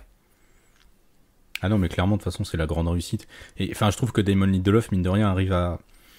C'est pour ça que je trouve qu'il réactualise un peu les thèmes de Watchmen, et qu'on peut considérer que c'est un peu une rupture, parce que je trouve là où Alan Moore était très pessimiste, et même si la fin mettait une note d'optimisme un peu dans son comics, je trouve que Damon Lindelof, il pose vraiment une figure lumineuse, une figure optimiste avec Will, et avec la fin, avec Angela, où finalement, l'humain est peut-être pas condamné à répéter toujours les mêmes erreurs si on fait un peu plus attention. Enfin, c'est un peu le message de la série. Moi, en tout cas, je l'ai vu comme ça. C'est un peu dire, voilà, enfin, les minorités, à un moment donné, considérez-les parce qu'elles peuvent apporter quelque chose à l'humanité. Et je trouve ça intéressant parce que c'est vrai que le Watchmen d'Alan Moore est très, très white, très blanc, ce qui en même temps est logique puisque ça va dans l'état d'esprit du comics et dans la relecture des personnages qu'il fait. Mais du coup, je trouve que c'est pertinent d'injecter des personnages de couleur. C'est très actuel. Sur ce côté-là, vraiment, j'ai trouvé la série vraiment bluffante. Et puis, comme tu dis, Will qui a plein de parallèles avec Superman, c'est excellent, quoi. Philosophiquement parlant, c'est hyper intéressant. Et en plus de ça, je reviens à ce que tu dis sur l'actualité des thématiques de la série. J'ai été vachement impressionné par la prise de risque de la série dès le premier épisode. Parce que démarrer une série qui en plus était somme toute quand même hyper attendue par cet événement historique Alors j'ai cherché un petit peu après, parce que j'étais pas forcément au courant moi de cet événement-là, mais quand tu te renseignes et que tu te rends compte que c'est un événement qui a d'une part vraiment eu lieu, mais qui en plus de ça est un élément un peu honteux de l'histoire américaine et qui jusqu'à il y a une dizaine d'années, n'était pas enseigné en cours d'histoire aux États-Unis. C'était complètement caché en fait, pas assumé. C'est vraiment une part très sombre de l'histoire des États-Unis. Commencer une série par ça. Putain, je pense qu'il y a des mecs qui ont dû saigner du nez aux États-Unis en voyant ça, se dire ah, mais waouh. Et c'est très très très très couillu de démarrer une série avec un truc comme ça et de s'appuyer en plus très fortement dessus parce que c'est un événement quand même majeur, non seulement pour l'histoire réelle mais aussi pour la série et j'ai trouvé ça très très bien fait aussi. Disons que de la même façon que Watchmen, le comics, s'appuie sur une partie honteuse de l'histoire américaine, la guerre du Vietnam, et tous les massacres qui ont été commis, là, Damon Lindelof, il s'appuie sur une autre partie honteuse qui permet de réactiver un autre thème d'actualité, et c'est génial, quoi. C'est génial. Écoutez, messieurs, je vous propose de passer à la deuxième et dernière partie, consacrée du coup à une espèce de mini-comparaison assez rapide, en fait, entre la série télé d'un côté et le film de Zack Snyder, qui était sorti donc il y a quelques années maintenant. À savoir comment l'un et l'autre se positionnent en fait par rapport aux comics. On en a déjà un peu parlé pour la série télé, mais voilà, quel rapport est-ce qu'ils entretiennent un peu tous les deux. Donc je sais pas si l'un d'entre vous veut commencer ou si je sors mon sel tout de suite et vous enchaînez après. J'ai la moutarde. Ok, bon je sors la salière alors. Le Watchmen de Zack Snyder, c'est un film que j'ai beaucoup attendu, que j'ai beaucoup aimé quand je l'ai vu au ciné, que j'ai beaucoup aimé quand je l'ai revu en Blu-ray en version longue. J'ai eu des grosses gaules parce que voilà, c'était à l'époque mon comics préféré qui était retranscrit parfaitement à l'écran. Et par contre, j'ai toujours, chaque fois que je le voyais, tiqué sur cette fin. Et en fait, plus je réfléchissais au film, moins j'adhérais à ce qu'il avait fait du comics, parce que philosophiquement, on est à mon avis sur deux trucs complètement différents. Alan Moore, c'est un anarchiste, il s'en est jamais caché. Zack Snyder, c'est un républicain, il s'en est jamais caché, ça se voit dans tous ses films. Et à partir de là, pour moi, il y a un putain de problème de convergence dans les thèmes entre les deux œuvres. Alan Moore, dans son comics Watchmen, les personnages sont présentés comme des enfoirés, ne sont jamais iconisés ni glorifiés, ni quoi que ce soit. Zack Snyder, avec son esthétisation à outrance de toutes les scènes d'action, les ralentis, il glorifie, il stylise des personnages qui n'ont pas à l'être. Pour moi, la meilleure manifestation de ça, c'est la scène de sexe entre le hibou et Laurie. Dans le comics, c'est un espèce d'énorme foutage de gueule sur l'impuissance masculine sur l'impuissance en fait des deux à jouir quand ils ne sont pas en costume. Et dans le film, ça devient une scène de cul mal filmée, mal torchée, plongée dans le noir et complètement débile, avec un Patrick Wilson qui sait absolument pas jouer du cul. Donc c'est très très gênant comme séquence. Et ouais, j'ai un problème. Et puis il y a surtout cette fin de Zack Snyder, on en a déjà un peu parlé, hein, mais Damon Lindelof, je trouve, ne réutilise pas cette fin, parce que pour moi, cette fin renie à la fois le personnage d'Ozymandias en le présentant quand même comme quelqu'un, ok, c'est un pragmatique, mais bon, il avait quand même des raisons de faire ce qu'il voulait, au final, il a mis la paix dans le monde, alors que dans le comics, on montre toutes les conséquences et tous les morts qu'il a causés. Enfin, la première page du 12e numéro, c'est ça, on voit les cadavres dans les rues de New York, et je trouve ça... il y a un vrai problème de rapport là-dessus, et je trouve que du coup Damon Lindelof a été assez intelligent. Et j'ai tendance à penser qu'il se pose un peu contre le film. Typiquement, les extraits de la série télé Minutemen fonctionnent un peu pour moi comme une espèce de parodie du film Watchmen, avec des ralentis à outrance, des stylisations, alors qu'on se rend très vite compte qu'en fait c'est pas du tout la réalité qui est en train d'être décrite, mais vraiment une fictionnalisation très... esthétique, esthétisante et branchée et cool de ce qui s'est passé, alors que ce qui s'est passé en vrai, on le voit dans l'épisode flashback avec Will, c'était sale, c'était dégueulasse et c'était vraiment pas beau à voir. Donc voilà, j'ai balancé mon sel. Fred ? Yes. Alors, eh ben, écoute, je suis d'accord avec tout ce que tu as dit, comment dirais-je, cet état des lieux. Et pourtant, en fait, à aucun moment ça me dérange. J'ai vu le film effectivement, j'ai senti une ambiance différente. J'ai pas forcément suranalysé à cette époque-là, mais voilà, j'ai bien compris que c'était différent, en particulier sur la fin évidemment. Et en fait, ben, j'ai kiffé quand même tout autant. Alors c'est vrai qu'au début, je me suis dit, tiens, pourquoi avoir choisi de lier le docteur Manhattan à l'explosion et pas avoir mis un poulpe géant. Est-ce que c'est parce que ça aurait fait moins crédible? Est-ce que c'est pour impliquer un peu plus le docteur Manhattan dans cette action et faire qu'après, ben, le mensonge que doit aussi cacher Docteur Manhattan, ben, ça l'implique encore un peu plus. Voilà, je me suis posé des questions, je n'ai pas vraiment trouvé de réponse. Mais dans tous les cas, voilà, j'apprécie de revoir aussi bien l'un que l'autre, malgré donc les différences que tu as pu noter. C'est vachement intéressant ce que tu dis, Grincheux, le parallèle entre American Horror Story et le film dans la série. Je trouve ça hyper intéressant. Alors je l'ai pas du tout moi ressenti comme ça, mais maintenant que tu le dis, c'est vrai que ça se tient. Effectivement, je trouve ça vachement intéressant. Alors moi aussi j'ai beaucoup aimé le film de Zack Snyder. Ça fait quelques temps que je l'ai pas revu maintenant. Il faudrait que je me le refasse à l'occasion. Mais j'avais vraiment aimé. Et la fin, je m'étais dit bah ouais, un peu comme Fred, je m'étais dit ah bon. Ouais, bon, bah ok, d'accord. Mais voilà, j'étais resté sur ça. Et je trouve que la série, en fait, bah, tout au long, jusqu'à l'épisode sur Dead Justice, qui est pour moi le marqueur, je me disais, ouais, ok, d'accord, la série s'affranchit complètement du film, parce qu'effectivement, j'avais pas cette approche que tu as de American Horror Story. Et par contre, il y a une scène dans l'épisode de Dead Justice, qui est la scène de l'épicerie, que je trouve hyper intéressante, déjà en termes de symbolique, parce que c'est une scène qui fait que la série s'auto-référence, donc je trouve ça hyper fort, avec la laitue qui tombe et qui fait en fait écho avec une salade que tu vois dans les premières minutes de l'épisode 1. Donc quand j'ai vu ça, et vraiment voilà, appuyé comme un fusil de Tchekhov, j'ai dit ok, c'est très très fort.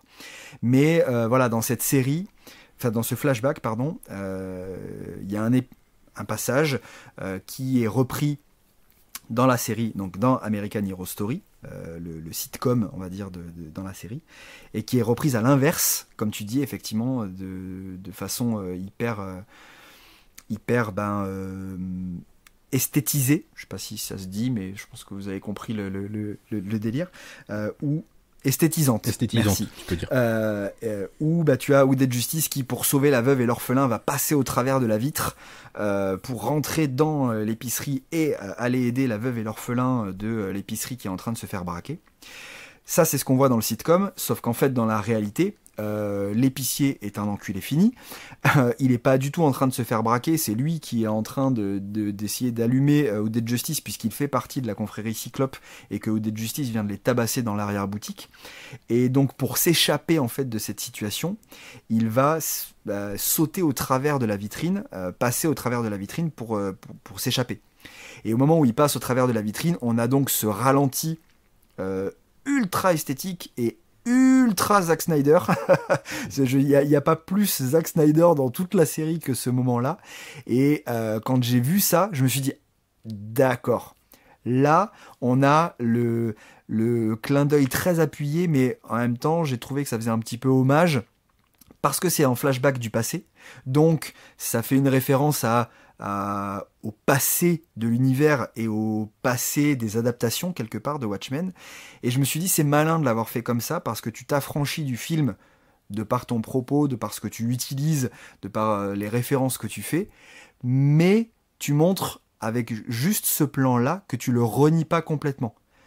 Ce plan-là, pour moi, il veut dire, ok, on sait qu'il y a le film, il y a des choses intéressantes qui sont dites dedans, on ne crache pas dessus, on s'en détache, mais voilà, on sait qu'il est là et qu'il a fait partie de l'univers, en tout cas, du médium Watchmen au sens large, quoi. Et je trouvais ça plutôt malin. Ouais, moi j'y vois plus une référence à Matrix. Ah dans ouais, cette ouais séquence-là, aussi mais c'est vrai, c'est pas faux. Ouais. Parce qu'il y a une séquence comme ça dans Matrix où Neo passe à travers une vitre et la vitre explose en plein de petits éclats. C'est juste que là, la séquence est vraiment poussée à l'extrême en fait. Mais ouais, j'y ai plus vu une référence à Matrix en mode tiens, Zack Snyder va reprendre des cours chez les Et Wachowski. tu vois, mais, on parlait de budget pour Manhattan. Je pense que cette scène-là a dû coûter un bon paquet de pognon et elle est tout à fait réussie en termes d'FX. Elle tient carrément la route. J'avoue que c'est une séquence que j'ai souvent fantasmé de voir dans des films d'action, parce que je suis très très friand de films d'action. Et c'est une scène que j'ai beaucoup fantasmé de voir passer un mec à travers une vitre et avoir ce ralenti où on voit les éclats de verre et le corps du mec passer au ralenti. Je sais pas pourquoi, ça a toujours été un fantasme chez moi. Et enfin, de voir ça dans du coup l'épisode coup de cœur de cette saison, c'était assez magique quand même. Je suis d'accord. Vous avez d'autres choses à ajouter Non, du coup, pour moi, non. Bah écoutez, non, je vais juste plus soigner encore une fois que voilà, ce perso est top et que juste à lui, il vaut le coup de regarder la série. Ah oui, non, mais clairement, de toute façon, pour Ultimate Justice, la série vaut très clairement le coup. Hein. Franchement, ça c'est sûr, c'est clair et net. Alors j'avais prévu une troisième micro-partie sur la série télé Doomsday Clock, mais il n'y a que moi et Yanda. Je crois pas que toi, Fred, tu l'as lu, Doomsday Clock. Je pense que t'attends la Ouais, VF. exactement. Voilà, donc parce que ce bon vieux Spicy Cactus n'a pas pu malheureusement se joindre à nous, sinon on aurait été trois pour en parler. Malheureusement, il a eu des soucis techniques. Donc il est viré, évidemment, hein, parce que souci technique, ça signifie licenciement chez les comics.fr. Et il l'apprendra en écoutant ce podcast. Et il l'apprendra en écoutant ce podcast, il en sera très très content. J'aurais avant demandé de pondre plein de reviews, évidemment, pour avoir de quoi avoir du stock. Voilà, enfin j'avais prévu ce petit tempo là, mais je pense pas que ce soit forcément nécessaire. Ça pourrait en plus peut-être spoiler des gens sur Doomsday Clock. Voilà, moi je dirais juste que c'est intéressant d'analyser la série télé et puis le comics pour ce qu'il raconte un peu de Watchmen, de l'héritage un peu de Watchmen. C'est assez intéressant les approches qu'ont Jeff Jones et Damon Lindelof entre l'autoréférencement et l'utilisation le développement d'un possible futur pour le comics Watchmen. Ça peut être intéressant à comparer. À la limite, faites-nous un petit pitch pour nous donner envie de le lire. Bah, je sais pas, Yanda, t'es capable de faire un pitch pour Doomsday Clock parce que j'aurais envie de reprendre ce que j'ai dit, alors sans spoiler justement. J'ai trouvé que malgré, sans être exempt de défauts, comme la série, alors déjà l'utilisation du Dr Manhattan par Geoff Jones est hyper intéressante, et ce qu'il amène comme réflexion, comme tu dis, c'est hyper intéressant, c'est très réussi, et à mon grand soulagement et avec beaucoup de plaisir, Doomsday Clock, c'est tout sauf la bagarre entre Superman et Manhattan. Oui. Et voilà, exactement. Et heureusement, parce que j'avais très peur de ça, et je me suis dit, oh là là là là, si ça part sur ça, c'est foutu. Et non, Geoff Jones en a fait quelque chose de beaucoup mieux, de beaucoup plus intéressant, aussi bien sur le personnage de Manhattan que dans un spectre plus large, l'univers Watchmen et même l'univers DC. Et voilà, Geoff Jones, il sait de quoi il parle quand il parle de DC de façon large, et il le montre avec Doomsday Clock. Ok. Sauf quand il écrit Titans. Pardon, j'ai pas pu m'en empêcher, désolé, c'est sorti tout seul. Il y a une date de sortie en France ? Doomsday Clock, ça va sortir là en juin, donc chez Urban. Ok. En fait, c'est la conclusion de l'intrigue DC que Jeff Jones avait lancé dans son one-shot DC Rebirth, donc où on voyait Wally West revenir, le vrai Wally West, le roux, pas le petit garçon noir qu'on a sinon à côté, que j'aime beaucoup au demeurant, mais qui est très sous-exploité, c'est dommage. Donc voilà, en fait, c'est ça qui s'est après poursuivi dans le badge. Oui. Ouais, c'est ça, dans le badge, où voilà, on voyait toujours cette main bleue et des références partout à Watchmen. Là, Doomsday Clock, c'est vraiment le point final. Cette trame, ouais. C'est la conclusion de la trame Rebirth, alors qu'il s'est retrouvé un petit peu dilué par plein de choses, par le retard qu'a rencontré la série en VO, par le très gros succès que Metal de Snyder a un peu masqué les plans de Geoff Jones sur cette partie-là. Mais voilà, ça a commencé avec la publication de DC Universe Rebirth 1, donc le one-shot épisode qui instaurait officiellement la période Rebirth. On a eu ensuite l'arc Superman Reborn. Alors l'intérêt c'est que c'est pour les lecteurs VF, tout est rassemblé dans un label commun chez Urban, c'est les titres qui commencent par DC Universe Rebirth.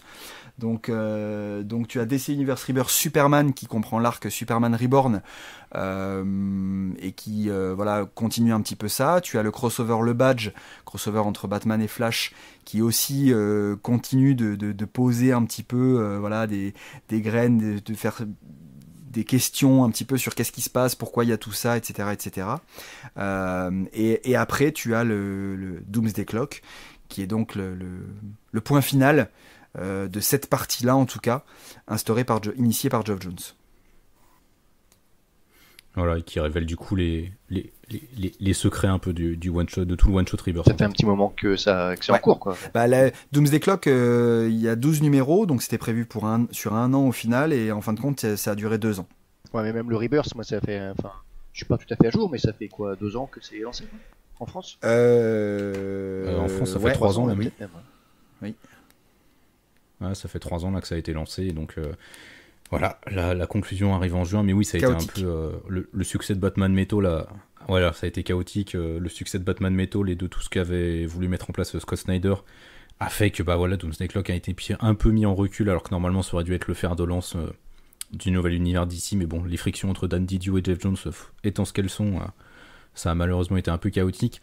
On peut quand même remercier Scott Snyder parce qu'il a permis au final à Doomsday Clock de revenir dans la timeline officielle de DC, alors que ça a longtemps été incertain vis-à-vis de ça.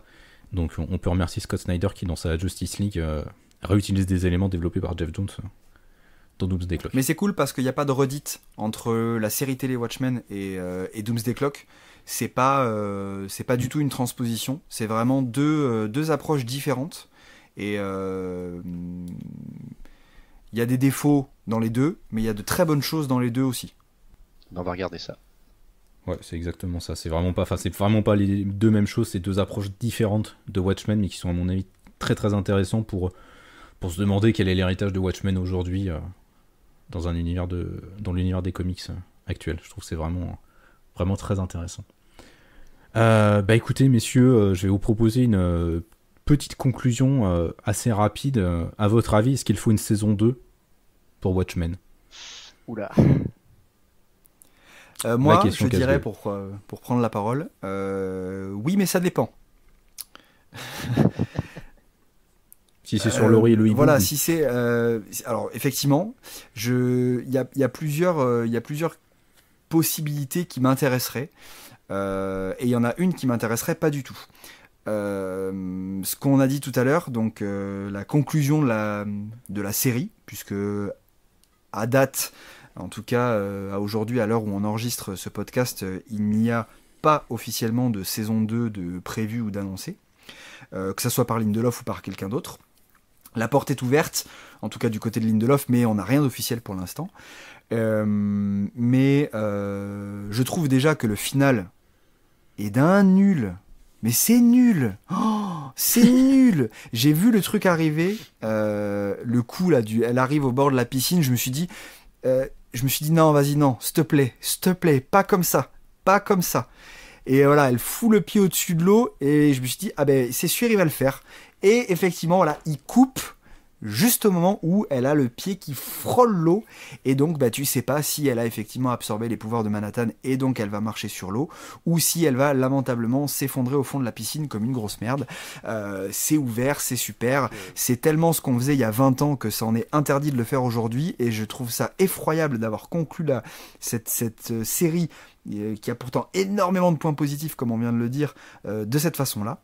Donc si c'est pour que la saison 2, ça soit la genèse de Angela Manhattan, ça ne m'intéresse, mais alors pas du tout.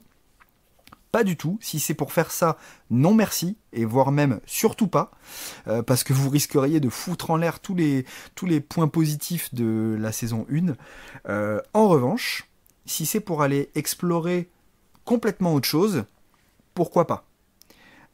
Si effectivement on revient sur la période, alors je serais hyper intéressé de voir effectivement cette période entre la fin du comics et le début de la saison 1, donc notamment toute la période cavale entre la comédienne et le hibou. Avec voilà, justement toutes ces contraintes qui ont fait que le hibou a dû collaborer avec la police et que c'est donc pour ça qu'on retrouve tous ces outils technologiques auprès des forces de l'ordre de Tulsa, donc le vaisseau, les lunettes, etc. Et puis voilà, toutes les aventures qu'ils ont pu avoir ensemble durant cette période-là, ça ouais, grave, un peu à la Bonnie and Clyde et tout, enfin il y a moyen de faire un truc très très cool, j'aimerais beaucoup. Ou alors complètement autre chose. Mais alors, s'il vous plaît, non, quoi. Non. Pas de Doctoress Manhattan qui apprend à se servir de ses pouvoirs. S'il vous plaît, tout, mais pas ça, quoi. Alors, je confirme, ça va être chiant. Alors, et toi, Fred? Alors moi, écoutez, si la saison 2 s'ouvre sur Angela qui se vautre lamentablement dans la piscine, je suis... Matt est comme toi. Matt est comme toi. Matt dit, franchement, ça serait du génie. Ça serait génial de démarrer sur ça et de plaf, elle tombe dans l'eau et elle sort de l'eau en se marrant, en mode je suis vraiment trop con d'avoir cru que. Et puis voilà. Et puis après, tu vas faire autre chose. Ce serait là, je dirais, d'accord. C'est pour moi le seul cas de figure qui justifierait d'avoir fait ce final-là. Mais sinon, non. Ouais, c'est chaud, c'est très chaud. Bon après voilà, effectivement il y a encore des choses potentiellement à développer. Voilà, bon, pourquoi pas. Je peux pas dire mieux. Si ça se fait, je regarderai puis on verra bien. Ouais, non mais je suis un peu comme vous deux. C'est-à-dire que je pense que c'est intéressant. Enfin, Damon Lindelof l'a légèrement suggéré dans une interview lors du season final qu'il serait possible peut-être qu'il envisage une saison 2 mais qu'il soit du coup branché plus sur le passé que sur le futur parce qu'il estime qu'il a tout dit. Moi, enfin. La dernière scène, j'y vois pas une fin ouverte. Enfin, je veux dire, Manhattan, il a toujours un plan. Enfin, c'est le grand schtroumpf. Donc, le mec, s'il lui a fait tout cette espèce de truc cryptique à la con pour qu'au final, elle se plante dans la piscine, c'est vraiment un fils de pute de première. Ce qu'il est. Et bon, là, ça m'étonnerait quand même dans la série que ce soit le cas. Donc, enfin, pour moi, c'est comme dans Inception, en fait. Hein. Si t'as un peu suivi, c'est pas du tout une fin ouverte. C'est juste, tu fais A plus B et c'est une fin rhétorique. Donc, il y a pas. Ouais, mais c'est ça, c'est une fin tautologique en fait, c'est juste que ça ramène à tout ce qui a été mis précédemment, ça se répète et enfin voilà, c'est le cycle et c'est Watchmen et c'est tout ce que Damon Lindelof a mis en place dans sa saison, enfin c'est la vie n'est qu'un ensemble de cycles qui se répètent et donc au final c'est cohérent qu'il y ait ça. Donc pour moi, il n'y a pas besoin d'avoir une saison 2 sur Angela qui apprend à maîtriser les pouvoirs de Manhattan, ce serait chiant, ce serait inintéressant. Et franchement, je m'en bats vraiment les couilles de voir la Schtroumpfette et puis, du coup, ça serait tellement pas Watchmen quoi. Ouais, non mais c'est ça en plus quoi. Enfin ouais, on s'en fout quoi. Enfin franchement, pour moi ça a aucun intérêt quoi. Surtout quand il a vraiment apporté des conclusions à tout ce que Watchmen a pu développer, je trouve. Donc pour moi il y a pas d'intérêt. Il y a vraiment de l'intérêt à revenir dans le passé de Watchmen parce qu'il y a des moments qui peuvent être intéressants à exploiter. Après, est-ce qu'il le fera, est-ce qu'il le fera pas, comme c'est déjà présent là sur le Pitipédia. Est-ce que ça a un intérêt de le faire pour Damon Lindelof ? Je sais pas, je suis pas sûr. C'est toute la question. J'aime bien le fait que ce soit un one-shot, une saison de 9 épisodes, voilà, ça a un début, un milieu, une fin. Ça fonctionne bien en tant que suite thématique. Voilà, on l'a dit, il y a plein de problèmes de forme, notamment dans la réécriture des persos, et puis Joaquin qui est vraiment complètement raté, l'acteur joue mal, et le personnage est un peu foireux dans plein d'aspects. Puis voilà, cette intégration des anciens personnages de Watchmen qui est un peu bancal, on va dire, notamment du côté de chez Manhattan. Voilà, c'est... Bon, on peut quand même en tirer un bilan positif, je pense, de la série malgré tout. Ah oui, largement. En termes de voilà. de réal, même de caractérisation, d'éléments, de références, il y a tout un tas. Les gens qui ont lu le comics et qui connaissent bien le comics, vous avez, mais alors, pléthore de clins d'œil, d'easter eggs, de petites références, de petits trucs. C'est du bonheur, quoi. C'est du bonheur parce que c'est globalement très très bien fait et que ça n'entache pas votre visionnage si pour le coup vous n'y connaissez rien. De toute façon, si vous n'y connaissez rien, vous allez être lourdé. Mais voilà, si tu te souviens pas trop du livre ou que tu l'as pas lu, tu peux regarder la série. Tu vas pas percuter les références du tout, mais ça va pas t'empêcher de comprendre. Et à l'inverse, le fanservice est vraiment gratifiant. Parce qu'il est très bien fait. Il y a tout un tas d'éléments qui sont hyper malins et très très bien amenés et très très bien placés. Et puis en termes de, même juste après sur le plan technique, alors je suis loin d'être un cinéphile averti, mais je trouve que en termes de réal, en termes de cadrage, en termes de composition, il y a plein de trucs qui sont hyper bien. Pour une série télé, encore une fois, on est sur une série télé, on n'est pas sur une prod long métrage, donc avec toutes les contraintes que ça impose. Voilà, on est sur du très bon HBO, quoi. C'est un bon gage de qualité, et effectivement, il y a énormément de points positifs. C'est une série à voir, clairement.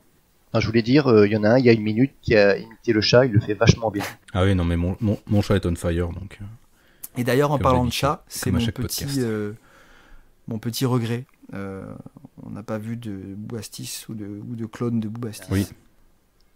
C'est dommage. Oui, c'était très dommage. C'est pour ça que ma copine a détesté la série, je pense. Voilà. C'est donc sur ces bons mots qu'on va se laisser, je pense. Donc voilà, c'était le podcast sur la série télé Watchmen. On voulait faire un petit bilan. Je pense je demanderai à ce bon vieux Spicy Cactus, qui ne va pas se faire virer, rassurez-vous. Si vous aimez Spicy, il ne se fera pas virer. De toute façon, il faut toujours un membre permanent dans le top des comics, et ça va mettre le bazar après, ça va être chiant. Donc je pense que je demanderai à Spicy Cactus qu'il fasse la review, et ça fera un bon complément, je pense, à ce podcast. Donc bien, j'espère que vous avez apprécié. J'espère, messieurs, que la participation fut agréable. Mon chat n'a pas du tout aimé. C'était très cool. Merci beaucoup pour l'invitation, pour l'animation. C'était très sympa. C'était merveilleux. Mais oh là là, arrête, je vais avoir une érection. C'est sur ces bons mots qu'on va se laisser. Bah oui. Allez, Salut. on vous souhaite une bonne journée. Ah, ciao. Ciao.